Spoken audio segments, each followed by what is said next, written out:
భయము భక్తి రెండు ఒకటేనా? భయముతో కూడిన భక్తి చేసేదే భయభక్తి. దారిలో పోతూ పోతూ మందిరం చూసి దండం పెట్టుకునేది భక్తి. అమ్మో దేవుడు చూస్తున్నాడని ఎక్కడున్నా భయపడి భక్తి చేసేవాడు భయభక్తి. నువ్వు మందిరంలో ఉన్నప్పుడు ఉన్న భక్తే నీ ఇంట్లో ఉన్నప్పుడు ఉండాలి. దేవుని సన్నిధిలో నీ ఇంట్లో ఏ భక్తిలో ఉంటున్నావు, నీ ఉద్యోగ స్థలంలో కూడా అదే భక్తి, వ్యాపారంలో కూడా అదే భక్తి ఉండాలి. నువ్వు ఏ ఊరిలో ఉన్నా, ఏ గ్రామంలో ఉన్నా అదే భక్తి ఉండాలి. మందిరానికి వచ్చినప్పుడే కాదు భక్తి, ఏదో మందిరంలో కూర్చున్నప్పుడే కాదు భక్తి, ఏదో దేవుని సన్నిధికి వచ్చి ప్రార్థనలో కూర్చున్నప్పుడు మాత్రమే కాదు భక్తి. మందిరంలో భక్తి, ఫంక్షన్ హాల్లో ఒక భక్తి, మందిరంలో భక్తి, పెళ్లి విందులో ఒక భక్తి, మందిరంలో ఒక భక్తి, ఉద్యోగానికి వెళ్తే ఓ భక్తి. ఏది నీ భక్తి? నేను కోరుతున్నానన్న దేవుడు మందిరంలోనే ఉన్నాడా?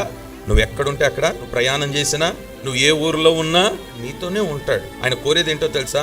తల్లిదండ్రులు చూస్తున్నప్పుడు చేసే భక్తి తల్లిదండ్రులు లేనప్పుడు కూడా అదే భక్తి చేస్తున్నావో లేదో నేను గమనిస్తున్నాడు ఆయన. భక్తి అనేది ఎక్కడ ఉన్నా నిన్ను చూస్తున్నాడు దేవుడు అనే భక్తి నువ్వు చెయ్యగలిగితే అది నేను కోరుతున్నాను అంటున్నాడు ఆయన.